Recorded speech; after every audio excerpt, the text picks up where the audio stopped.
Before this video starts, please can everyone go over to Gresswell's Instagram, and if you haven't already, drop it a follow, because trying to hit 10k before the end of the year, and I think that'll be, well, it'll be nice for me. So please do that if you can.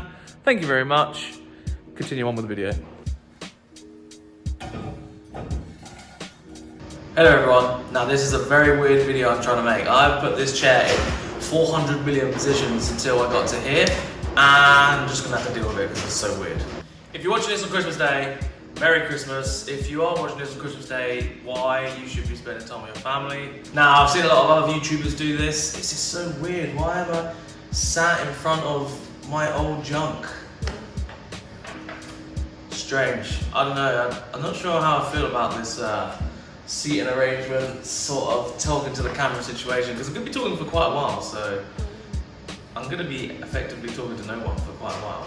So, I've seen a lot of other YouTubers do this in the past, and it's cool to see the journey that people have been on. I'm going to do like a car history video, so where you started to where you are now.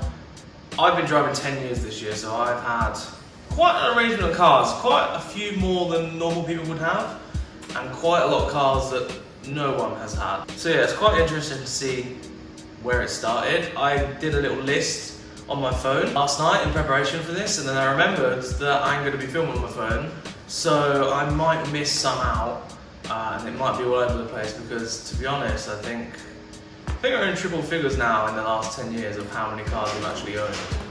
On top of all this, I'm going to tell you how much I paid for these cars and how much I sold them for, roughly, from what I can remember. I can't remember all of them, but I know roughly whereabouts. I've been quite the wheeler dealer from like 20 years old onwards, and I've not really made a loss on any of my cars ever, but up to that point it was like, yeah, let's make a bit of money while enjoying these cars, which is it's hard to do now, because all the cars I enjoy now used to be cheap, and now they're really expensive. Because of people like me driving them through the floor and throwing them away. 10 years ago, that's not where my car journey sort of started really. It sort of ended quite early on in my, well, early ages and teenage years, where basically all of my toy cars that I had literally got slammed. Now I'd sit there, Mum would buy me like this really nice toy car for Christmas. I'd have it for about a week, and then I'd literally just be like pushing down on it and bending all the wheels and getting it really low. I remember used to get like the Dub City like beetles from Tesco, and you could pull the wheels off, and then I'd drill the plastic chassis, put the wheels higher up, and then I would obviously have the car loads lower, and then the car would not drive or roll because the chassis was on the floor. The wheels are like 2 or 3 mil higher than the chassis, but the car was on the floor, and to be honest, that sort of carried on for the rest of my life. I'll see if I've got any pictures of any toys that I've destroyed over the years. Mum used to go nuts. I remember going into the garage quite often and like shaving the bottom of the tyres flat so that it would drop a bit further if I needed to.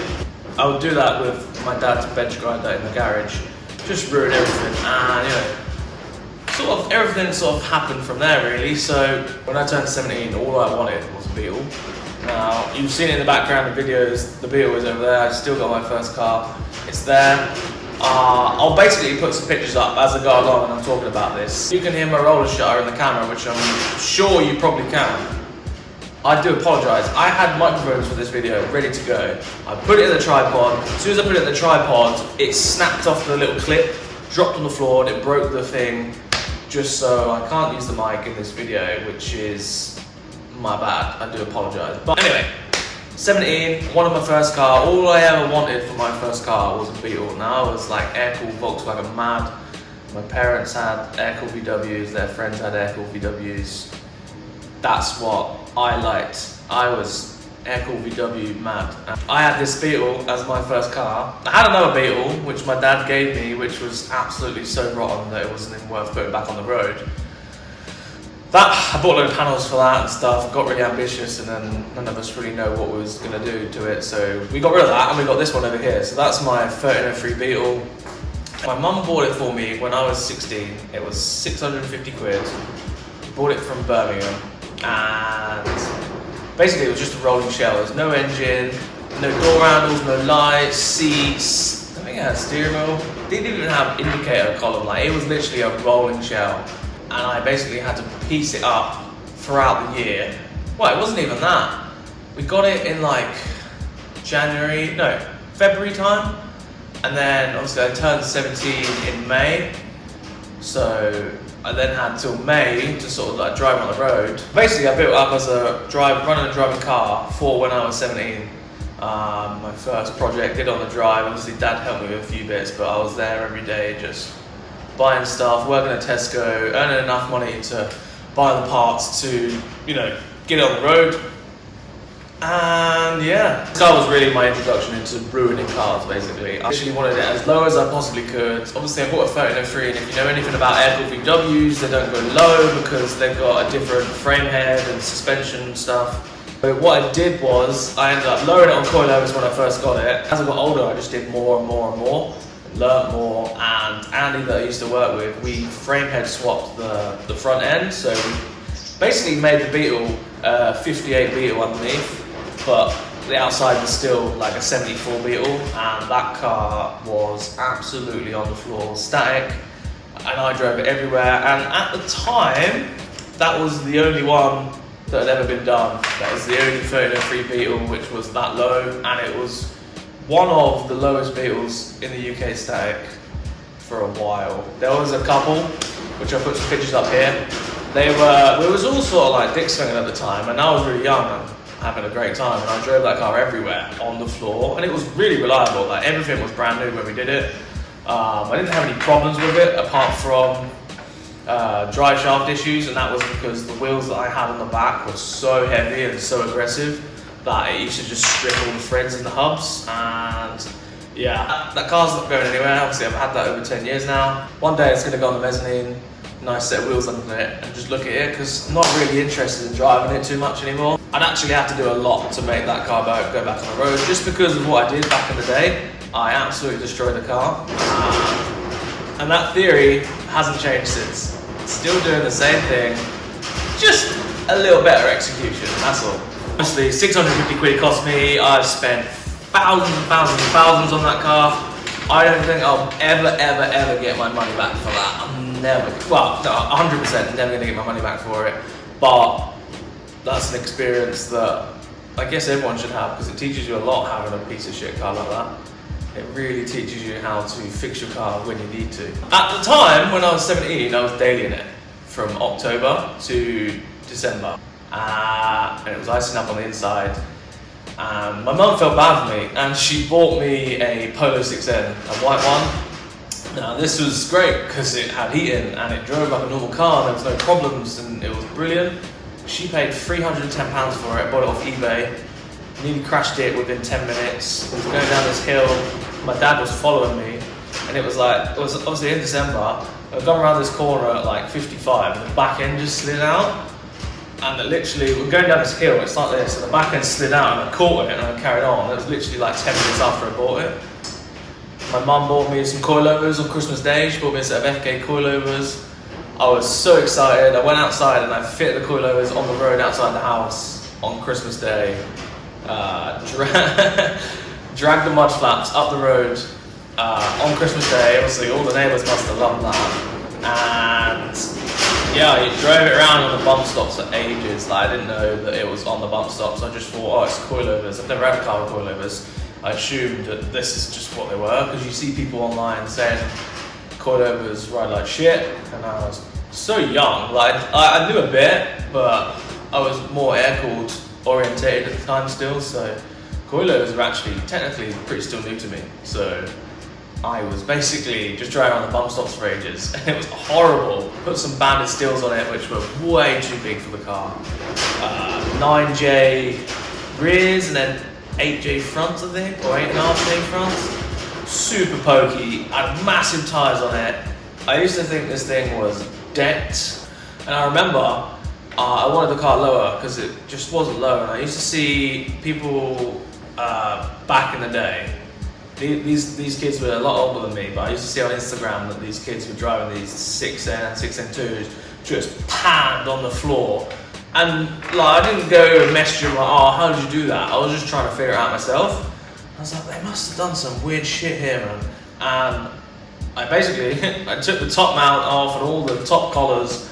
I took everything to bits and just like completely bottomed it out. Got it really low. Sick drive shaft was rubbing on the chassis. And I was like, oh, that was self-clear.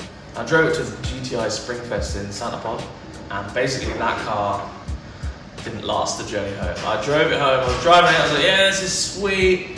Driving it home, I was like, I'm gonna hit this cat's eye for a laugh, watch this. And I remember swerving into the cat's eye, bang, bang, bang. Whole car lifts off the ground like 3 cat's eyes in a row. I was like, oh my God, like I pulled over because that was bad. Oil light comes on, and I was like, oh dear, what have I done? I've destroyed this car. And I looked underneath, there's no oil coming out of it, and I was like, well, it's got oil in it. It's fine, must have just broke a sensor. So I drove it like 40 miles home, and the closer I got to home, it started getting slower and slower, and the oil light was flashing at me. And basically what I had done is I had caved the sump in, blocked the pickup, and I drove it home with basically no oil. It's basically getting no oil, wasn't it? So I drove it home, got like a mile away from home, got to this junction, and I was like, oh no, it's really bad. Hopefully I can just drive it home and fix it. Got to the junction and it literally just went, and it locked up, seized up, and that was the end of that. So I learned then that that is bad. So I killed that car, I broke it for bits, and I actually got about 350 quid out of it. Got rid of that, and then at this point, I had no car and I was walking to work, and the Beetle was off the road, still, because it was still broken, because it was always broken when I was younger, because I had no money to fix it. So I bought another 6N, only briefly, bought it for 300 quid, sold it for 500 quid. That was that, and then I was like, right, at this point I'm like 18, I'm ready, I can buy a better car. And I bought this Mark III Golf Estate. I think I paid 300 quid for it at the time. 1.9 TDI, it was a GL model. Gearbox exploded, like the diff exploded, so we put a new gearbox in it. And then I just left it alone, I didn't modify it. I put standard wheels back on it, because when I got it, I had these big, massive 17s on it. I didn't really take much pictures of it back then, but it was a really clean car. There was like no rust on it, it was immaculate. But it did like 210,000 miles. What happened to that car is I basically pulled out this junction, put my foot down in first, which was fine. Put it down in second, put my foot to the floor, and it literally just went, and I was gone from like 20 to like 55 in a second. And I was like, whoa. And instead of letting off, I just banged it into third, and it literally went, when it went straight up to 100 mile an hour in seconds. And I was like, holy shit, the car's like spinning up. I was like, this has never happened. The car was going so quick. And I went to put it in fourth, and I let off, and I was like, whoa, hang on, something's weird here. And the car just, it was runaway, diesel runaway. The car's literally screaming its nuts off. But before, I just thought the car had just entered super pursuit mode. May I suggest you try my new super pursuit mode? Why not? If we ever needed an edge, it's right now.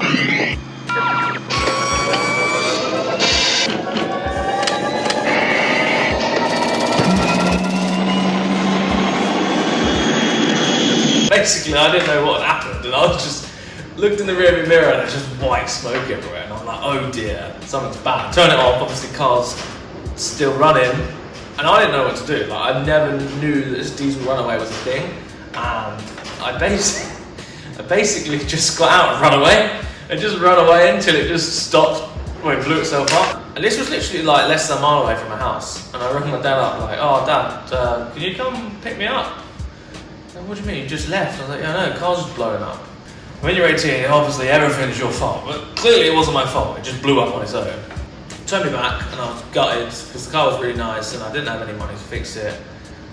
So I ended up selling it on Facebook for 500 quid, which was, I still got money back off it, and yeah, cashed in. And then after that, obviously I had no money, because I was young, and I didn't have a car to get to work, and we found this Lupo, same day, I think it was the same day. So this is the first Lupo I've ever owned, and no it isn't, tell a lie. When I had the green 6N, I actually bought a red Lupo that was already modified. One of my mates had it.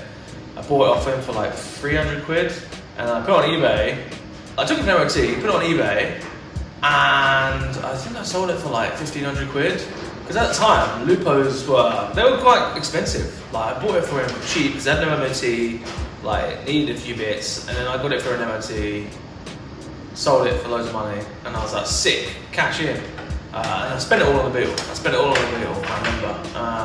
So that wasn't the first Lupo I had, but I never like drove it around. It was just something to make some money on, and that was my first taste of like flipping cars. I was like, oh, this is good. This is good. I feel like a millionaire. So yeah, back to the point. After I blew the Mark III up, I bought this Lupo. Found it on Facebook Marketplace.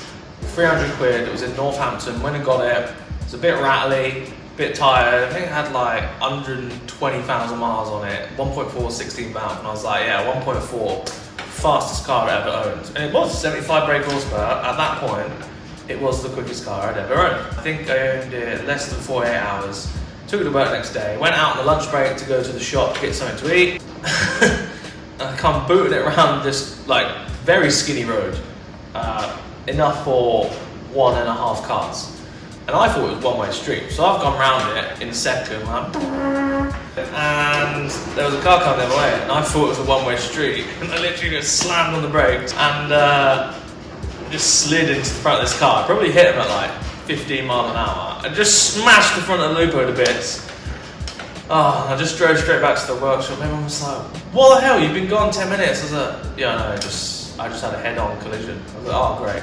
I had to fix all that with cable ties. That car was a beater. I kicked its head in every day, forever. And at this point, I still had no money. I'd never had any money. I still don't have any money now, but I was doing 60 miles a day in this car. I did 27,500 miles in this car. Never serviced it, never gave it any attention. It just kicked its head in the whole time. I put a gearbox on it because I was scared I was going to get stranded at the side of the road, so put a box in it.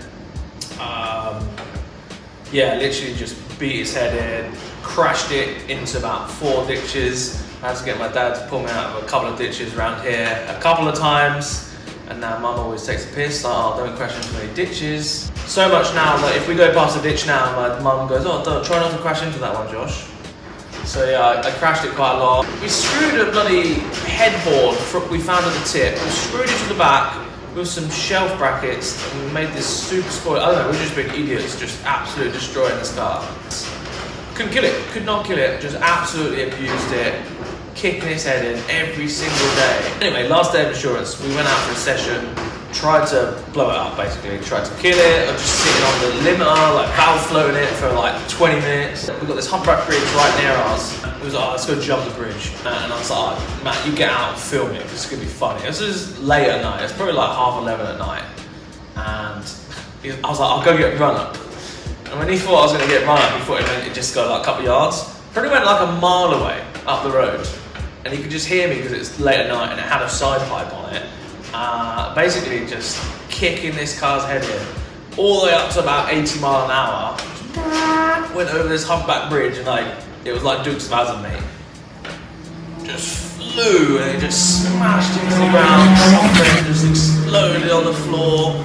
I just carried on. And there's nothing wrong with it. I was hoping it would just break it. Looking back now, that was a stupid idea, but it just took it. Absolutely took it. And then, a bit of a crisis, I bought a purple Mulberry Mark III, and I had it for about 3 months. It was a pain, I had to put a fuel pump in it, central locking didn't work, and I paid 300 quid for it. I was driving to work one day, and I saw my mate from around here going the same way, and we got onto the bypass at the same time.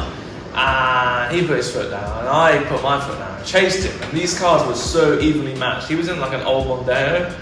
My Golf was a 2-litre 8-valve, which is not bad. It's not quick, but it's about the same as this Mondeo. And we were just like this the whole way down the bypass. It's like 7 o'clock in the morning. No one's about. It's a Saturday morning. Yeah, I just put my foot down. Literally both flat out in fifth, like topped off for about 10 minutes. 10 minutes, like. And they were just there next to each other, like neither of us were going any faster, neither of us were going any slower. We just sat next to each other for ages, and then he had to turn off, so I let off. 5 minutes later, just driving along at like 70 again, bottom end just exploded. Whole car, just engine exploded instantly. I was like, oh right, great. And that was the end of that. I broke that for parts, I broke even. so I made 300 quid back on it and I scrapped it. But yeah, that was my sign to never buy a Mark III Golf again because they both blew up. So yeah, after that, what the hell after that? I bought an 06 then, very briefly. It was pink, 150 quid I paid for it. Just drove that around for a little bit, and during the time I had that, this is where everything changed. I got away from German cars and I bought my first Honda, Japanese car. Let's go.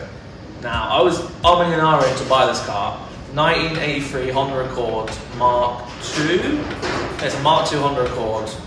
I bought it from a Honda dealership, so it was a part exchange. And then it was sat in the back car park for over 10 years because it had a little bit of rust on it, on the back of the seals and stuff. And it was £200. £200. Got there, this car had 40,000 miles on it. Like, the interior was immaculate. We put a battery on it, it went, started. And I was like, sold it, 200 quid. This is where things started looking up for me because I figured out that you could just make stuff fit other cars. And the purple Mark III Golf had coilovers on it. And if you're into Volkswagens, you know the early TA Technics, they used to have the threaded bottoms and you used to be able to wind them off, put the height adjustment on the bottom of the TA Technics. So I was like, I wonder if we could get like the coilovers off the Golf onto the Honda. And sure enough, the backs bolted on, and then the bottoms, because they were the threaded ones, actually put them in the hub and the front of the Accord, they pretty much bolted straight up. That being said, they were quite long and they were bottomed out, and it drove awful because it was bottomed out in the front and there was like no suspension travel. It was great, and we cut the exhaust off. Me and my mate Andy, we made this exhaust sticking out the back. It was obscenely obnoxious, it was huge, it was really loud, and yeah, I basically daily drove that car for 10,000 miles. Didn't even change the oil, like literally just got in it, put a battery on it, coilover and exhaust, fixed the rust, MOT'd it, and then drove it around 10 miles, and it was brilliant. Cruise control, aircon, all electric windows, it was automatic. Brilliant car. My mate lent me a set of Techno Phantoms, I put a set of adapters on, and yeah, I basically got the car looking awesome. That was my daily. All through winter, everything. I drove it and I was like, this is great. This is brilliant. Why have I messed around with Volkswagens all this time when I could just have a lovely Honda Accord for £200, which looks as good as this? Just before like my 19th birthday, I was like, right, I want to be a grown up. Gonna sell it, so I sold the Accord for £1,800. Same week that I put it on sale, it was gone. As soon as I got the money, I went out, bought an E46 320D. I wanted to look a little flashy at this point. I think it lasted 3 days, and I put the car on the floor on some coilovers, and I borrowed some wheels, and it doesn't look low in the pictures, but I literally had to take the jacket point covers out because they were on the floor, so that's how low it actually was the first time I loaded it. I love that car, and it ended up getting written off, so I ended up getting paid out for the car, and then I broke even on that. So I needed another car at this point, and then I bought the Audi A2. So the Audi A2 was great, right? Audi A2 is fantastic, £200 it cost me, and for some reason I thought, do you know what? I'm going to make something of this, and I'm going to make it cool. I bought the wheels for 450 quid, round canned it, bucket seats, we made a strut brace for it. That was horrendous, that drove absolutely horrendous. Again, the car was bottomed out, I just wanted it to be as low as possible. But yeah, driving it every day was awful. Bucket seats, harnesses, no interior, static, like locked off, like massively stretched tyres. It was the lowest ever two ever made, and it gets reposted all the time, that car. That's still to this day gets posted here, there, everywhere. I liked it at the time. It was a very Marmite machine. Looking back now, I shouldn't have graffiti painted it, but at the time I really hated the green that it came in, and I look back now and go, that car looks so much better when it was green. But you live and you learn, you live and you learn. I forgot to add, during the point of owning the 46 and A2 around that sort of area, I actually bought a green Honda Accord Mark 1. Now I don't regret selling cars because to me they're literally stepping stones to getting into something better, or just their investments. And at the time, I remember this Honda Accord came up on Facebook. It was actually shortly after I sold the grey Honda Accord, and I had some money spare, And this car came up for a grand on Facebook, went to look at it around Norfolk somewhere, bought it for a grand, and I was like, look mate, car's got a hole in the roof, you know? And the only reason I went to buy it is because it had so much good patina. It was a Honda. It looked like it needed thrown away, and that is what sold me on buying it. And I was like, look mate, I'll do 500 quid, and he said yes. So I got the car for 500 quid. I found some pictures of it online, from way back before I bought it. Car was awesome, man. The car was so cool. For a UK car to have patina as nice as this, unbelievable, absolutely unbelievable. And I remember just slowly pieced together the car because it was missing a few bits of trim. I bought a new old stock bonnet emblem, which was all foam. I don't know how I managed to find that. Put some coilovers on it again from like a Mark II Golf, I think. 4x120 wheels, so these wheels would have fitted on it. And again, that's how I found out that the wheels for 4x120 are so cheap, is because that car was 4x120. I bought a pair of, actually I don't even know what they are, but they cost me £120 shipped from Japan. Pennies, absolutely pennies. And they're like 7.5J ET0. Wicked wheel. And then Rims Carnated actually imported a pair of SSR Mark IIIs, and I paid 150 quid for those in the UK already. So it was already in the UK. I just went and got them. He'd already polished all the lips, and I put them on, put set tyres on it, coilovers, wheels. Car was perfect, didn't have to do it. Oh, I had to put a carb on it. I had to import that. I had to import the car from America. I needed an adapter plate for it and stuff. Loved that car. Probably had like a grand into it at this point. I drove it everywhere, dragged it through the floor. Car had so much character. The hole in the roof, I only got caught out once in the rain. But man, I love that car. That car is the only car that I would buy back in a heartbeat, just because it's so cool and unique, and you'll never find another Accord that looks like that. I ended up swapping that car for a Mark I Seat Rosa Sport. Now, that's a rare car. That's a very rare car. At the time, I didn't know how rare it was, but now I look back at it, that was a very rare car, and I swapped the Accord for the Mark I Rosa and 750 quid. So at this point, I've already pretty much cashed in, because the Seat Rosa was a sport. It had like 60,000 miles on it. It had air ride on it. It had these Stefan polished wheels, like 9J. They were really good. And like Cambridge rear lights on it, and a Momo 280. And yeah, that car is simply the fastest Rosa in the world. I swear to God, that car got its head kicked in so hard. And Lewis's house was the halfway point between the guy with the Rosa and me. And then we'd done the deal, he drove home in the Accord, and I was like, that's pretty sad, and we loved that car. And then we got in the Seat Rosa, like 2 minutes after he was left, and went for a rag in it. We'd driven Euro Sports before. This Sport Rosa was so fast, it was unbelievable, and it made the best noise ever, and it's just kicked its head in. It was just instant power all the time. When he was young, it's only 100 quid, it's not like a 400 million horsepower M5. It's a Seat Rosa, but for the Seat Rosa it was so quick, and learned that it does incredible handbrake turns. And after that I broke it for parts, sold all the bits, kept some of the bits, and basically sold the car and broke the car for 4 grand for my, £500 Accord that I paid for. Like, I'm quids in at this point, so I was like, sick. But what I forgot to mention here is that after I sold the A2, I actually bought a Lupo TDI Open Air. I don't know how I just missed this, because the Lupo TDI Open Air is quite simply the best car in the entire world, and the TDI Open Air is one of the cars I've missed the most, because it took me everywhere. That car took me around the world. I drove it to Werversea, I drove it to France, VW days. I drove that for like over 40,000 miles every day. Leather Mark IV Recaros in it. Had a set of Gottis on it.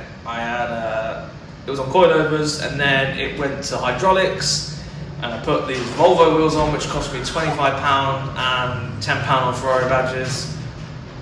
Put it on the car, and everyone thought I bought Ferrari wheels, and it looked incredible. I put those wheels on the map. So if you've seen these wheels on other people's cars, that's the same set of wheels that are on my Lupo, and they've just been passed about because they come with these adapters, the 4x100 to 5x108 adapters, because I had the adapters made for the wheels. and they look so good. Still to this day, putting my whole life on it, that was the lowest Lupo ever when it was on the hydraulics. That was on the floor, and that was because it's on hydraulics, and hydraulics always go lower than air. And the car was so worn away on the bottom because I drove it around static before that. So the car was planted. That was on the floor. That was really low. And yeah, I drove that around a lot. It literally just got worse and worse and worse because it went back static, and I literally just dragged it on the floor everywhere. And well, there was not a lot left of it after it was done. I used to use it as a van, got left for a bit because it was just hanging. I ended up cutting it in half like 2 years ago and sending it to Mexico for a right-hand drive swap. Mad, but I did keep it because I had plans of restoring it, but it didn't happen. I'm a little bit of a hoarder when it comes to cars, and that car meant so much to me that I kept it for ages. I bought a load of parts for it, and I was going to engine swap it and stuff. And then life just went, what are you doing? That car is absolutely destroyed. If you're going to build it, you're going to be spending way too much money, and it's not worth it. So I sold it and sold all the bits around it. So yeah, that happened. What else did I have? I've had so many cars, I'm probably missing out a few. This video is probably really long as well, so I'm going to have to try and gloss over it. But I feel like the start of my career sort of like puts you in a path of greatness, you know? All these early stages of what like made me today. Prairie, Nissan Prairie, £150. Oh my god. I was literally on Instagram and I searched Prairie, and I see this picture on the hashtags of Prairie. These guys like spray painted this Prairie, and they drove it to the Nürburgring. So they drove this car to the Nürburgring. It turns out that they bought the Prairie off a priest for 150 quid, took it on a stag do to the Nürburgring. There is a video of that car going around the Nürburgring. And I literally messaged them like, what are you doing with this Prairie? Like, are you selling it or what? And they're like, oh, we just took it on a stag do. You can have it for 150 quid if you want it. And this car's still MOT. The car's still MOT. I got my mate to take me down there. I drew it back from Epsom, all covered in the spray paint. Everyone's looking at me, what an idiot. I was like, right, this is it. This is the car. I'm gonna up my game. I'm gonna build something mad. Prairie's gonna be the best car in the entire world. I bought the Marios for it. I'd already lowered the Prairie on Mark III Golf Polo, and the car got absolutely abused at District 38, like 2 years in a row. I finally got the Marios to fit. I had to do a lot of work to make them fit. Tinted the windows blue, drove it to Fit UK throughout the night. It was 33 degrees. I couldn't put the windows down because the tints were literally just done like an hour ago. So driving, it was like a mad heat wave, and we drove two fitted through the night. I thought every single car behind me was a police car, and me and George were driving to fitted through the night because we just finished our cars. Our cars are like this, like, it was like a midnight run. I felt like a proper criminal. I went to fit and drove it home, and I ended up dailying it for a bit. And then after that, I was like, you know what? I can't daily this thing anymore. It's awful. It's awful to drive. It just bottomed out. It's not meant to go low. And I think it just got parts. And I have these mad plans for it. It's over in the corner of the workshop. I still got the mad plans for it, but Jay, Low Standards Jay, has beaten me to it. And it's kind of, is amazing, but at the same time it's gutting because he's sort of almost done exactly what I wanted to do. I started cutting it up, started putting an S13 subframe in the back, and then life just got in the way again. Pushed to the side. If I'm going to build it now, I have to go even higher than Jay's done because, well, he's done to a very high standard, and if I don't do it amazing, everyone's going to go, wow, you just copied Jay. But I had the idea first, and Jay actually told me that he's had the picture of my Prairie in his phone for years after. And when I messaged him on Instagram when we started first building the Prairie, it's like, no way, like, I used to have this picture of my phone, I used to look at it like one day. And yeah, so Jay said if I go to Australia, I can drive the Prairie, and I am stoked. So that will happen, hopefully, at some point. Maybe next year, I bought a Toyota Tercel during that sort of time. I owned a lot of these cars at the same time, and I can't really remember which ones came first, but Toyota Tercel, 650 quid. At this point, everyone was tagging me in any piece of shit car on Facebook because they knew that I would buy any junk car. It still is true today. I buy all the junk. I bought it 650 quid, got it delivered, put a battery on it, started it, got it MOT'd, bought a set of coilovers for it for a Mark III Golf. There you go, running theme. And then I put the wheels off of that Arosa Mark 1 on the Tercel. So it was all at the same time period. And then I needed a slightly smaller tyre. So I bought 155 55 14s. And I thought, yeah, they'll go on. And they didn't. They just went full Sudani spec. And at the time, I thought, oh, this is great. I'll just take it to a show like this. It'll be funny. Because at the time, Sudani stretch was like a thing. Everyone was doing it. But I wasn't even planning to do it. It just sort of happened on accident. Yeah, so I ended up taking it to Players. Drove it on the standard wheels. Put the wheels on when I got there. Done that at like 2 or 3 shows. Maybe just 2 shows. Ultimate Stance and Players. I did that. And then I thought, this is lame. I can't even drive it. But before, it looked really good on the bigger tyres, but it was rubbing on the arches, and it had 195s on it, and I put 155s on it. Disaster. I put it back to standard, sold it for 1,500 quid. So made money on that again. I had a 3G Civic, so you might have seen pictures of this before. I owned this very briefly, but we built it in a month. Me and Mike. Mike was getting me going from London to my house in Cambridge, and then going to Wales where the car was. We was doing this in Ricky's workshop, and we did it over a course of a month. I paid 200 quid for the car. The guy wanted me to pay 1,200 quid, and I let it go for weeks. And every week it was going down 200 quid, and then it went from 1,200 to 200 quid. And I was like, right, okay, buy it. So we bought it, made a video on it. If you want to see the video, it's pretty cool. That was early days of Candy Showroom. My collab. It was brilliant time. 200 quid, put a load of work into that car. Found out that the car really does not want to go low at all. So I ended up selling it for 1,200 quid after all my dubs. So I sold the Tercel and the Civic and then a load of other stuff. And then I bought this 1964 Mercedes Universal, one of 3 ever made right-hand drive in that model. But I had the original logbook, it had all the stamps on it from like 1966. It was registered in Ireland as a hearse. This is it. Really wanted a double stack headlight Burke at the time. And I ended up seeing that and I was like, I've never even seen one, that'd be so cool. It's got great patina. The car will look amazing on the floor. And I got it, sight unseen. The bloke told me to go and look at it before I bought it. I was like, nah, just send it, it'll be fine. As soon as he sent it, it turned up, I got the video, I filmed it and I go, oh shit. I realised how bad it actually was. You could see like all the rust on the sills. Oh mate, ruined. So I got slightly disheartened by that, and I was hoping to take that thing to Worthsea. I was like, yeah, I'll just bang it, put it on the floor, as a standard car, just banged and we drive to Worthsea. I don't know why I was so ambitious back in the day. That car was overly destroyed, like it was so bad, but I ended up selling that like 2 years later. 5 grand. I bought the Mercedes S124, £350. I think it's probably the most famous S124 in the entire world. There is going to be another video for this at some stage, so I won't go into too much detail for it, but if you know what happened to this car, then you know what happened to this car. A lot of people don't know the true story, so we're going to tell the true story next year. Me and Mike are going to tell the story next year, because it'll be 5 years since it all happened. But yeah, paid 350 quid for the car. I had like all in 2 grand for it. We got our cars nicked in Germany, had to pay the fine, and then I ended up getting 4 grand back out of it, but basically got crashed into and I got paid out for it, so I ended up making money off that car even with the fines that we had. So yeah, I broke it a little bit. I took the wheels off, sold it as a standard car on air. Built the whole air system myself. That's the first air system I ever built. We'll go into more detail in another video, but yeah, it was mental.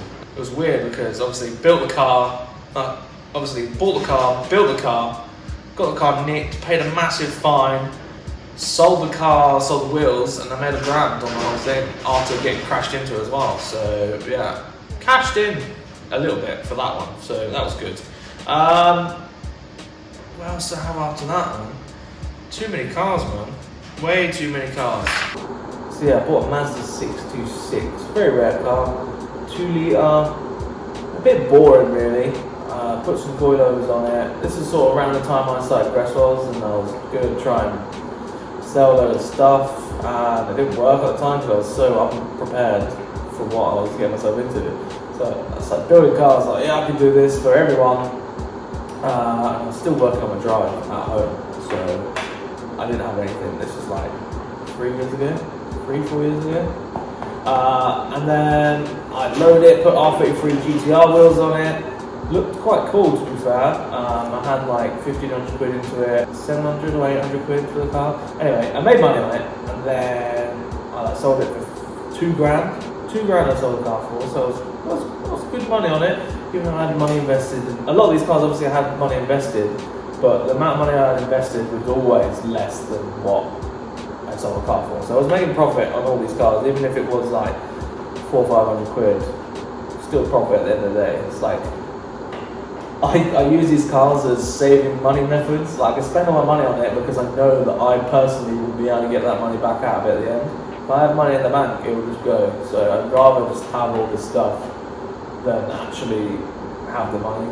Like, I'd rather just have stuff. Anyway, had that in and out, gone, and then I went and bought I saw on Facebook Marketplace, Mark 1 Sierra Rosa, 1 litre, 37,000 miles, I think it had on it. It was in Milton Keynes. It was at the car wash. 7 Polish blokes were there. They were like, "You want to buy the car?" I was like, "Yeah." He's like, "Here you go, drive it." And I was like, "Okay." Got in it, drove around the block. Sweet, nothing wrong with it. That was £300. I was like, "Yeah, sweet." He's like, "Have you got people carrier to Power Exchange?" And I was like, "No, mate.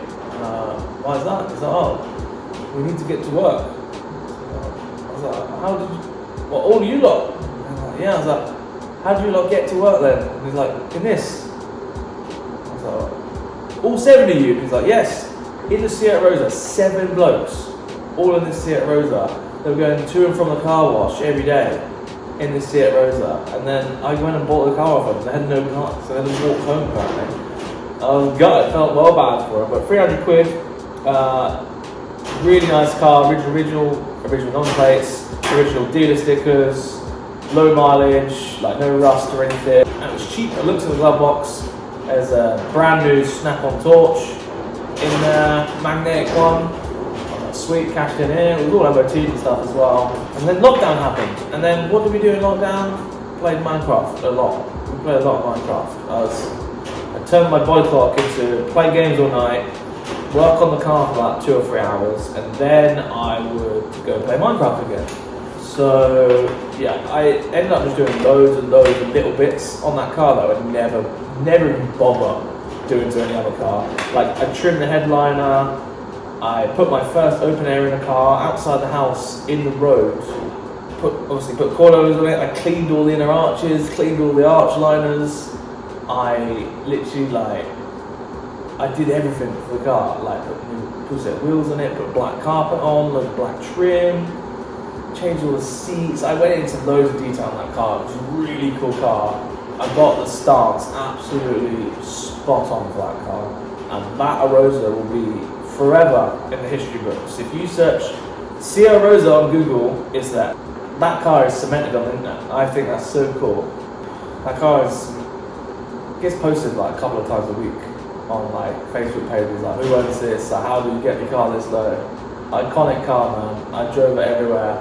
That was my proof of, like, I can build a car that works, you can drive it everywhere and it's comfortable. That car was on the floor and it was comfortable. Mike can vouch for it.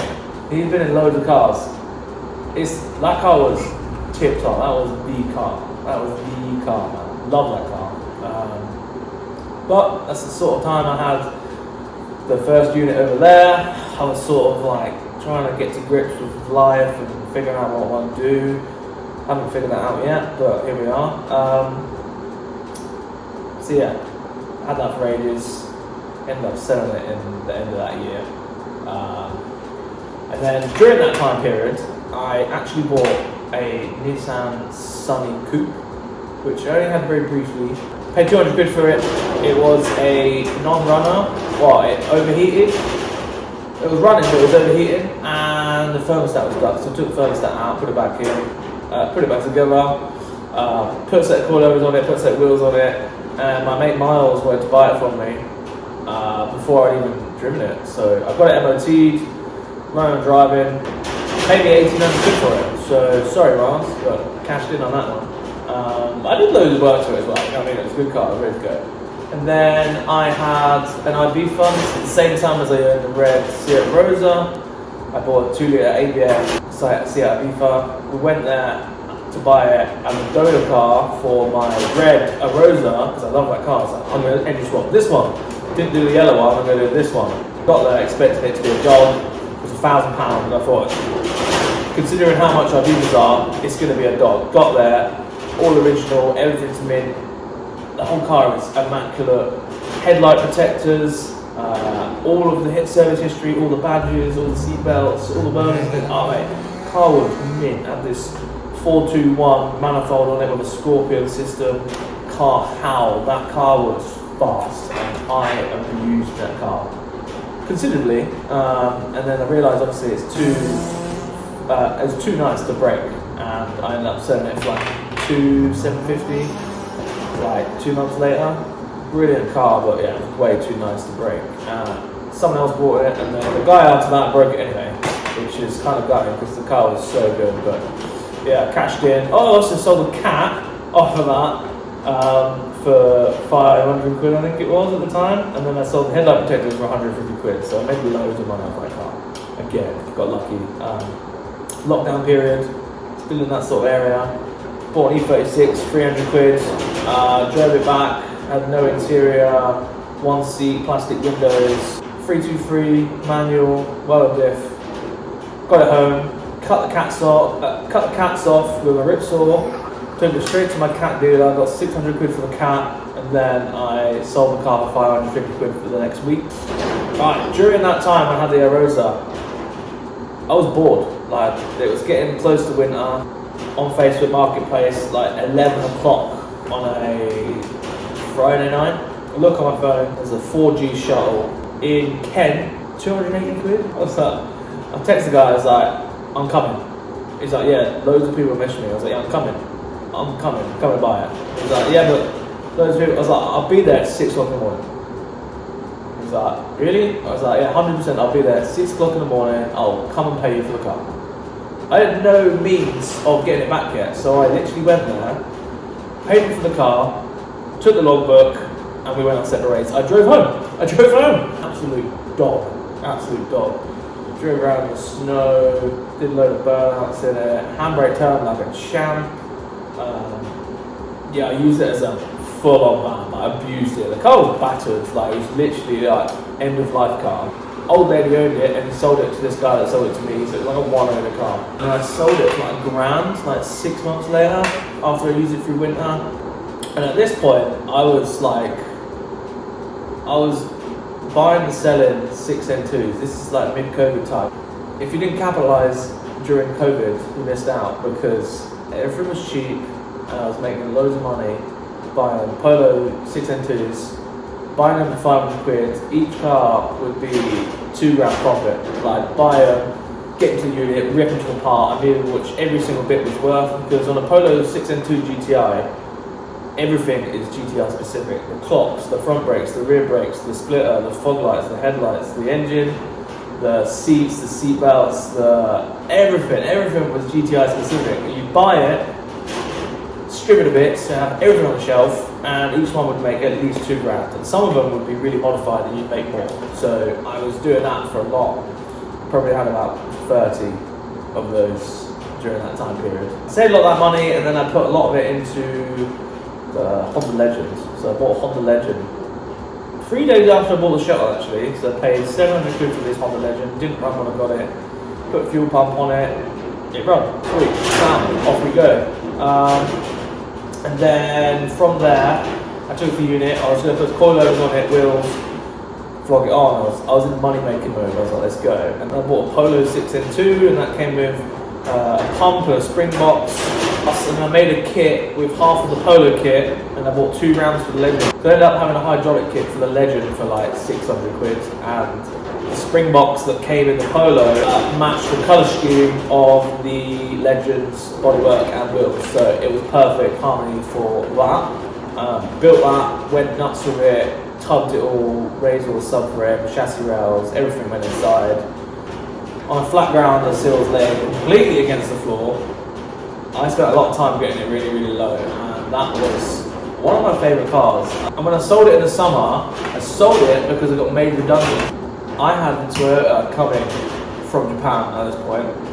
At this point, I thought I had a massive bill coming for that car, but I didn't realise if you import a car that's over 35 years old, you only pay 5% of VAT and import charges instead of 20%. So it ended up being like 600 quid shipping fees. So I sold the Legend to fund that because I got made redundant.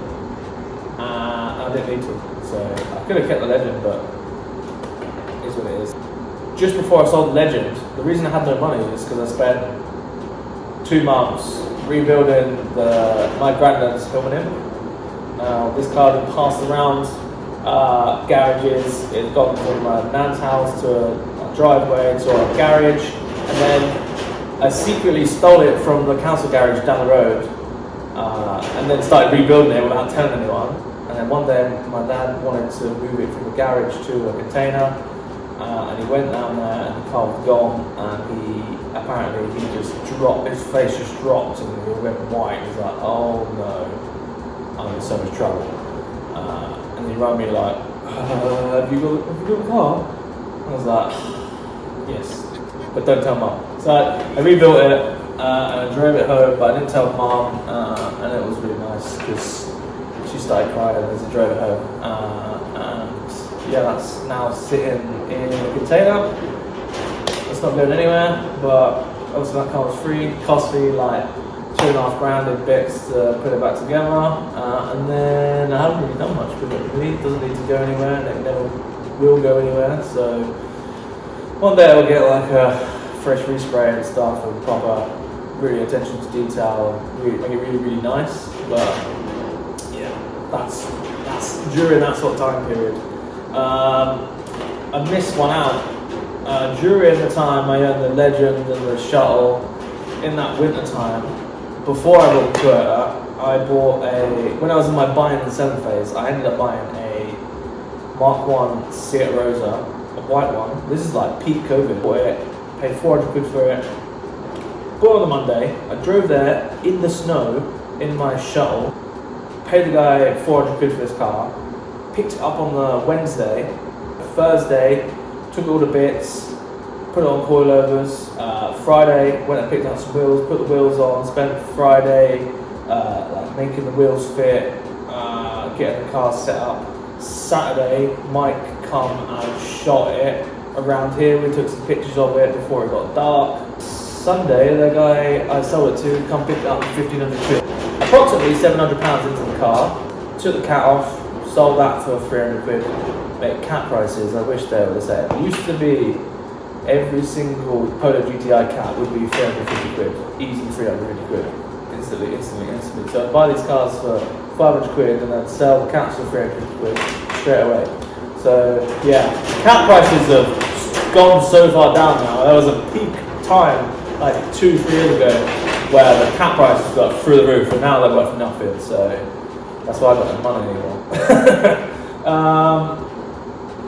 But yeah, I managed to sell that. The guy that I bought the Rosa off hated me for that because it was less than a week before he even fucking sold it, and I'd already doubled. And I'd already made loads of money on it. I had like 40,000 miles on it as well. It was a really clean car.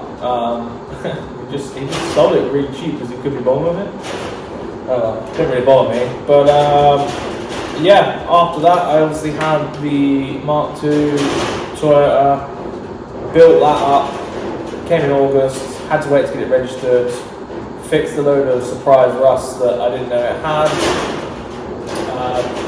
Turns out the pictures were over 15 years old and I got scammed effectively, kind of. Fixed the boot, got it registered, drove it 3 days, head gasket went, took it off the road, rebuilt the engine, built the whole car how I wanted it to, and then drove that about and enjoyed it. Hopefully I can get back out in it this year, but yeah, I love that car, it's like my dream car, and I'm so glad that I managed to scrape together the money to buy that when I did, because that's literally the most expensive thing I've ever bought in my life, and it was worth every penny. I had so much enjoyment out of driving that car, and it's so cool. Okay, so Toyota, enjoyed it all of last year, and then towards the end of it, I bought the dub van in the middle of the year. Not that's really anything that you want to hear about. Bought the dub van, I still use that today. I've actually got another video coming out on that in January because I know everyone's so interested in the dub van. Then I bought the Accord, and then the next day I bought E36, which I did on the channel earlier this year.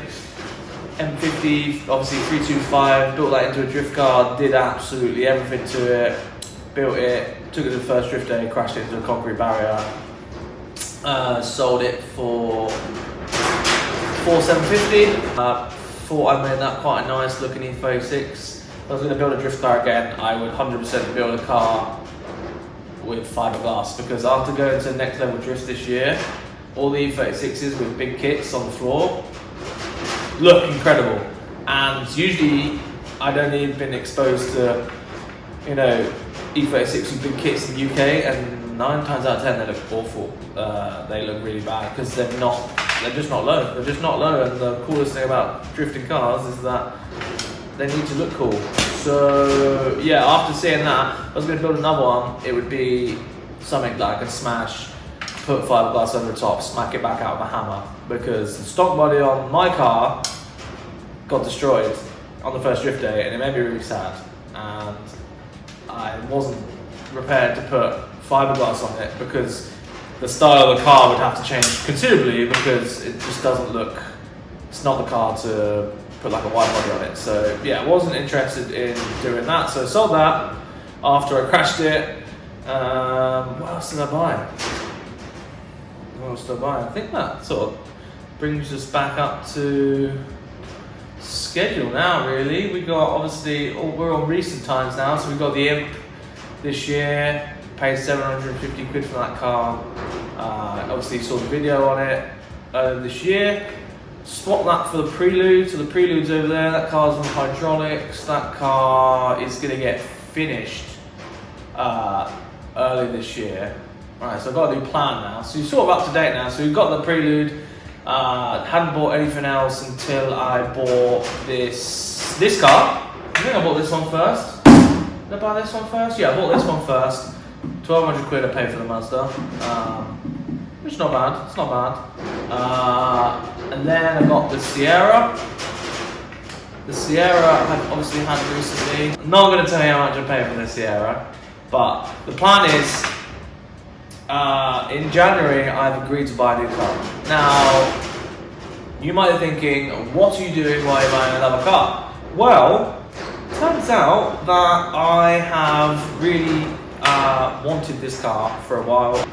I got offered the same car, same type, not exactly the same car, but the same car in 2018. I couldn't afford to buy it, and I was gutted. And then I've been offered the same car again, in the same colour, from the same place. And they've asked me if I want to buy it, and I've gone, well, can I scrape to buy it? Just scrape to buy it. Can I afford to do the rest of it? No. I can't afford it. But if I have the car, then I'll be motivated to do it. So the plan is for January and 2024, get the Sierra, which is right behind the camera. Get the Sierra done, get it on the road, send it to one of you guys. I might do a giveaway on it. I'm not sure. I'm just not sure if I'll be able to sell enough tickets. I basically do it that you buy something off the website and that enters you into the draw. And I'll just give you the car if you bought something, and that way I think that covers legal costs as well, because you're not legally allowed to do a raffle. If you buy an item, then you can be entered into a draw. I think that's the case, I don't know, but yeah. Sierra needs to go, and then the Prelude needs to finish that, get that prettied up, like paint it, finish it up, put the wheels on, sell that on to fund the project that I'm going to buy in January.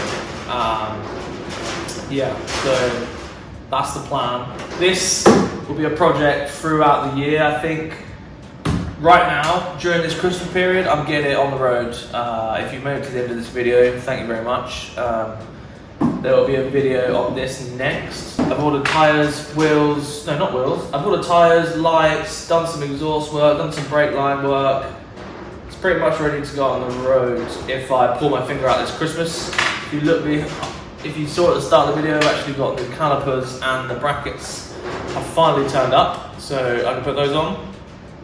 So that will be during the middle to end of the year.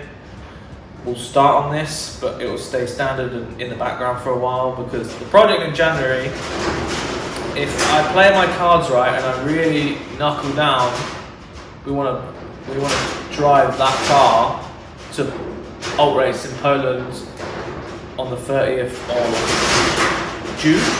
That'll give me about 6 months to basically give the new project a light restoration. So yeah, and if we can't get the money out of these couple of cars here, it's not going to work. It's not going to work. So I'm not going to be able to afford what I need to do to that car.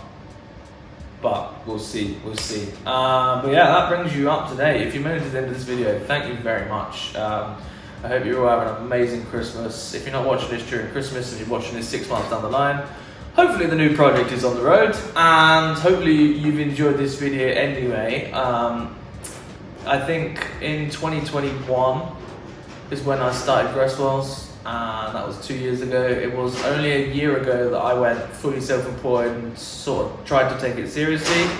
And this year it has progressed a lot. Channel has progressed a lot. Thank you, Mr. Sierra, stood behind the camera. Yeah, it was brilliant, and I hope everyone's enjoyed the videos, and I do enjoy making them. Hopefully one day I could just make the transition to sort of blend the two together. Like, obviously Gresswells is my main job, but I'd like to be able to do this stuff full time, because I get a lot more enjoyment and it's more personal if I do my own cars. If I do my own cars on the channel, I get to do what I want. Like, a lot of the times I feel like the connection isn't there when I'm just doing someone else's car. Even though I do some brilliant stuff to customers' cars, I'm very fortunate. The personal connection isn't there, and it's because in 2023 I've had no money. The only money I've had, I've bought junk that doesn't drive, which is a stupid idea. Shouldn't have done that, but it is what it is. How can you miss out on such a great opportunity? Mine Sierra, best investment I've ever done in my life. The ad revenue from that loan paid for the car like 4 times over, so thank you. This video is going to be so long. I'm going to spend the rest of the day editing it, probably Christmas Eve editing it as well.